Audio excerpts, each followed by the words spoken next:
Magandang gabi po sa inyo mga kababayan.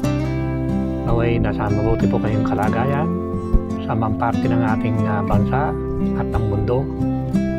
Loobin nawa ng ating Panginoon Diyos na iligtas po tayo sa lahat po ng mga panahon, mga kababayan. So, this is episode number 63 at bibigyan ko po siya ng title na Sagot ba ang snap election upang umayos ang bansa? Kasi nga po mga kababayan, ever since after the war or World War II, mismanaged po ang bansa, mga kababayan. So wala sa ayos. Magmula nung after the war at hanggang sa kasalukuyan po, mismanaged po ang bansa. Kaya itong episode number 63 ay binigyan ko siya ng title na Sagot ba ang snap election upang umayos ang bansa sa pagiging mismanaged? Alam niyo mga kababayan, itong snap election, kamakailan lamang ay nabanggit ito ni Senator Cayetano na kailangan daw magkaroon daw po tayo ng snap election magmula sa presidente down to the kasama na po ang senatorial dyan at congressman. Para tingin ko yung po ang tinutukoy magmula sa presidente, vice president, senator, mga congressman. Parang tingin ko hindi kasama ang local government, mga kababayan. Mga kababayan, alam niyo naman na nagkakagulo ngayon ang ating bansa. Hindi magkasundo ang mga senador. Minsan yung mga ibang kongresista hindi rin magkasundo. Gawa nga ng habang lumalalim po yung investigation dyan sa tinatawag na corruption sa DPWH. Noong una, contractor at saka yung mga empleyado lamang ng DPWH ang involved. So habang tumatagal, lumalalim po. Marami na po ang nauungkat. Marami na pong sinasabi ng mga involved na mga politiko. Isa na po dyan sa Kongreso, tapos sa Senado.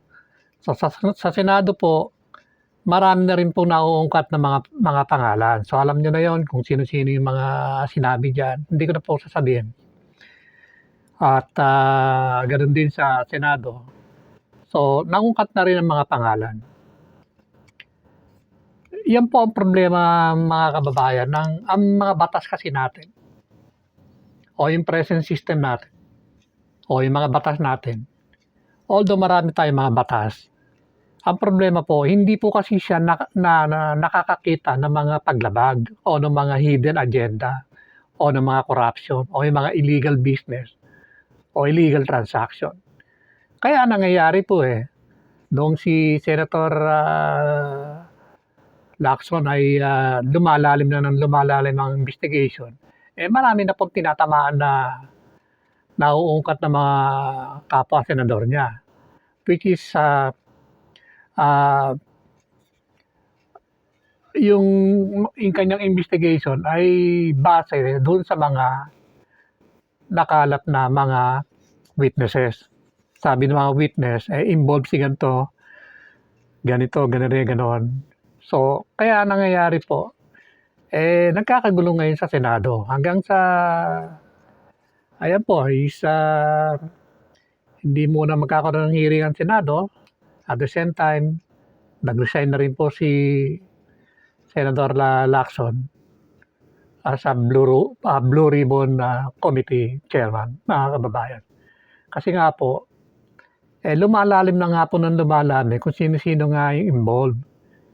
So, hindi lamang siguro yung mga taong yun ang involved, maaaring marami pa. Ngayon, ang lumalabas, marami na rin pala ang nag-insert ng yung tinatawag na budget insertion doon sa ating national budget. Nakakalungkot gawa ng hanggang sa ngayon kasi mga kababayan, napakasimpleng problema ng corruption ay hindi mahuli-huli kung paano yan ay mapapahinto.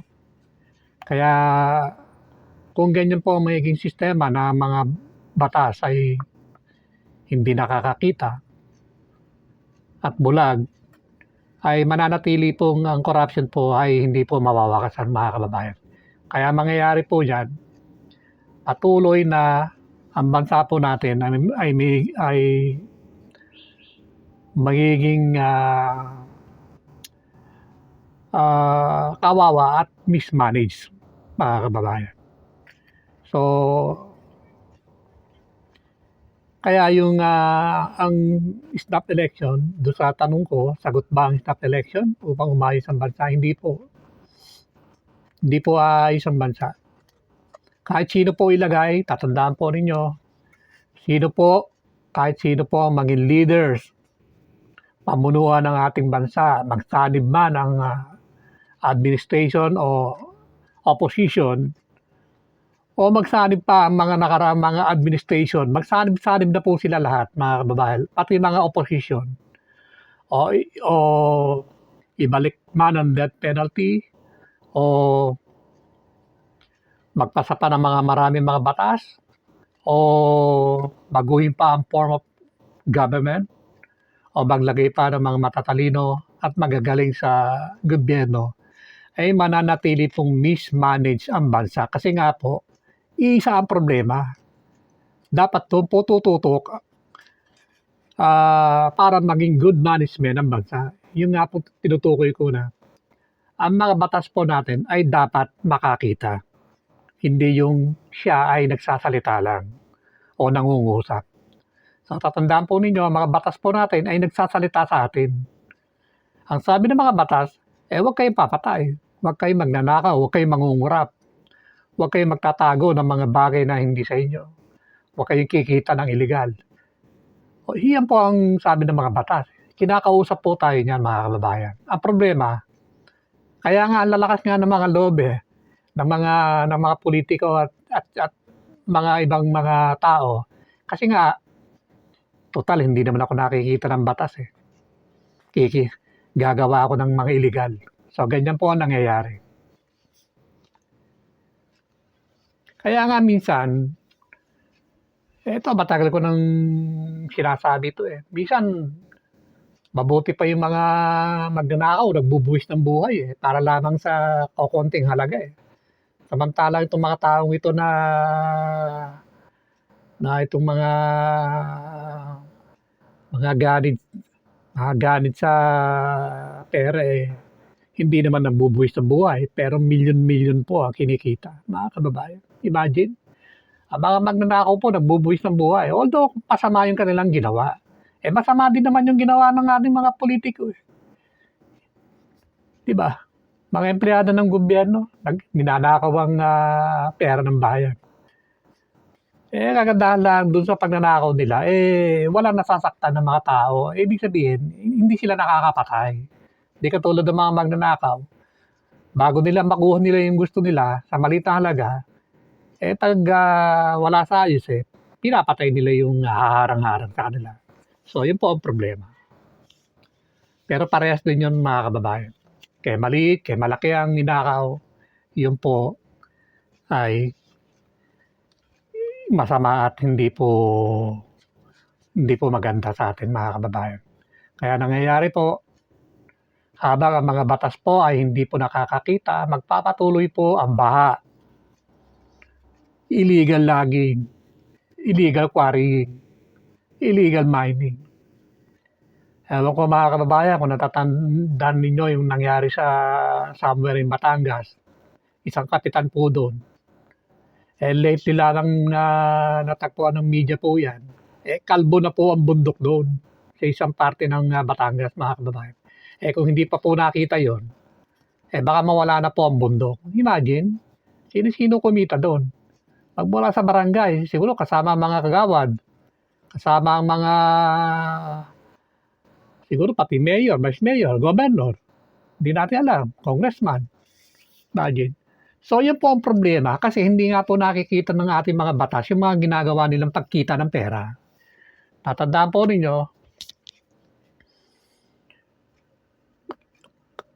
ang pera po ang common denominator, kaya po lumalaganap po ang mga paglabag po sa mga batas. Kaya po nakakagawa ng crimes and corruption, mga kababayan. Ang mga batas po natin ay pawang mga bulag at hindi po siya nakakakita. Ngayon, may solution po ba?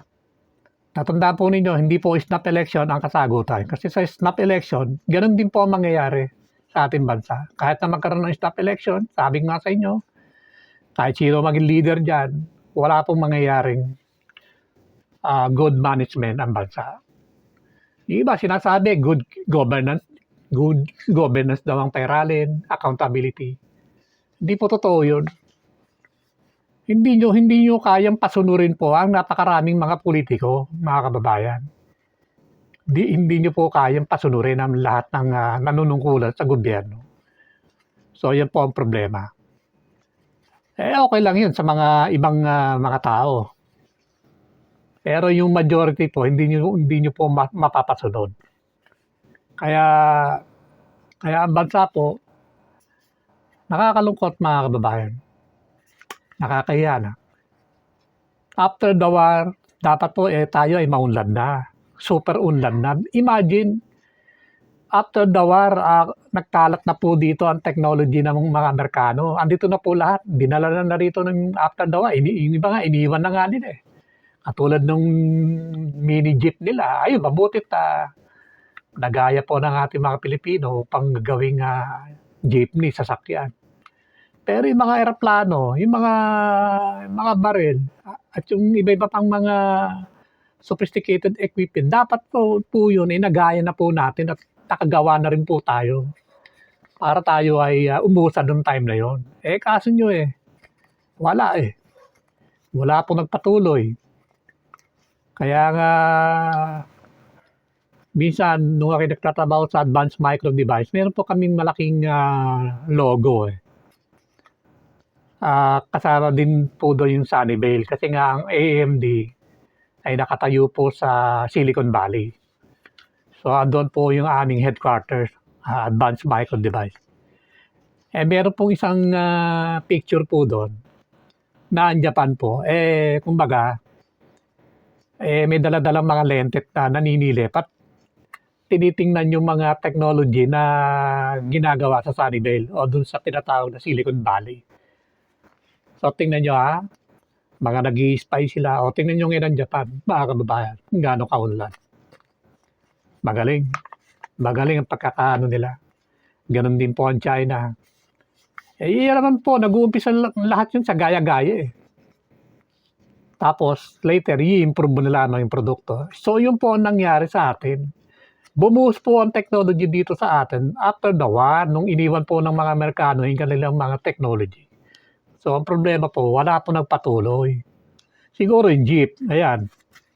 Pero yung iba po, katulad ng mga radar, mga amplifier, mga radio, mga wireless radio, hindi po nagpatuloy. Sana nga, meron tayong manufacturing plant dito sa atin. At hindi lamang yun.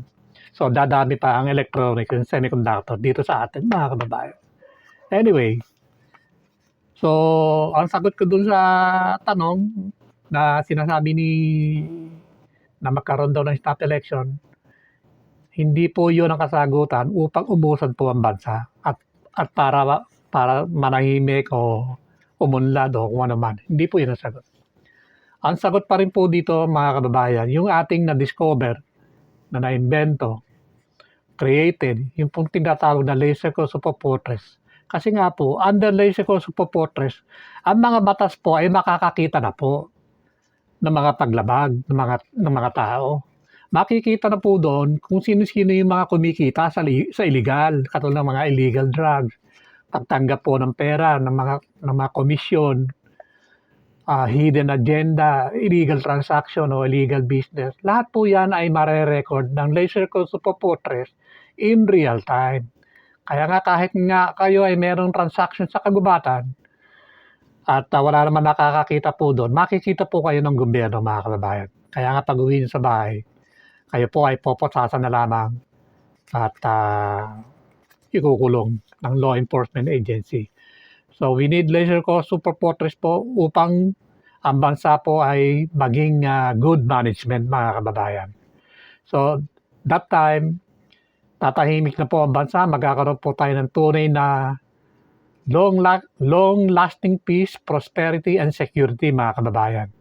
So magkakaroon po tayo ng tunay na kapayapaan, security, at dadami po ang ating business at ang ating mga foreign investor ay dadagsa po sa atin. Kasi nga po, malalaman na po nila na wala na nga po nangyayari dito mga patayan, mga corruption, mga under the table. So malalaman po yun ng ating mga investor. Kaya marami po ang mag-i-invest at magtatayo po ng mga negosyo dito sa atin. Kaya nga sila ngayon ay hindi makapag-business kasi nga ay magulo. Maraming mga hocus-pocus sa dokumento, everything, lahat. Hocus-pocus. Basta magulo, mga kababayan. So ayaw ng mga investor ang mga ganyang magulo. Kaya nga po yung aming advanced micro device ng araw, lumipat po yun sa Malaysia. Yung aming advanced micro device Philippines, dito po yan nakatayo po sa Kupang, Muntinlupa. So, nung ako po ay empleyado po dyan, 10 years. Ako po ay nasa maintenance section at mini-maintain po namin ang mga makina sa assembly plant po, mga kababayan. So, natakot po sila nung panahon na yon. Kaya nag-pull out po ang AMD at lumipat po sa Malaysia. Ganun din po ang Intel, kamakailan lamang. So, natakot na rin sila. Gawa nga ng merong hindi maganda nangyayari sa loob ng Intel Philippines. So, nag-pull out na rin po sila at lumipat po sa Vietnam, mga kababayan. So ganyan po talaga ang mangyayari kapag ang bansa po ay mismanaged. Tatandaan nyo, mismanaged. Pati nga mga sweldo, maliit, ang mga benepisyo ng ating mga mamamayan ay kumbaga, hindi maganda, hindi maayos, hindi kumpleto. Unlike yung ibang bansa ay provided po sila. Hindi po imposible yun sa Laser Code Super Fortress. Kasi nga, during tayo po ay nasa pinahihiran po ang Laser Code Super Fortress, lahat po ng mga kaunlaran ng ating bansa, lahat po ng benepisyo ng ating mamamayan ay may po-provide na po, mga kababayan. Mula sa transportation, mga electric train, electric bus, mga bullet train, everything, pati mga presyo po ng mga bilihin, yan po ay mamimaintain o mapapababa po, mga kababayan. So, mga sweldo ng ating mga empleyado, yan po ay mapapataas. At ang benepisyo po ng ating mga mamamayan ay may bibigay na po lahat, mga kababayan. So, ang tanong pa rin sa episode number 63, sagot ba ang snap election upang umayos ang bansa? Hindi po. Hindi po yun ang sagot. Ang sagot po ay may patupad po sa lalong madaling panahon ng isang wish ng president o ng isang senator. May sa batas po yan o ma-execute po ng isang wish ng president ang Laser Code Super Fortress upang mag-forward na po ang bansa. Maraming salamat po, mga kababayan. Magandang gabi po. Naway ingatan po tayo ng ating Panginoon Diyos sa lahat po ng sakuna, delubyo, giyera, taggutom, lindol, baha, at marami pang iba, mga kababayan. I-spare po ng Panginoon Diyos ang ating buhay kasama po ng ating mga mahal sa buhay, mga kababayan. Maraming salamat po uli. Salamat po.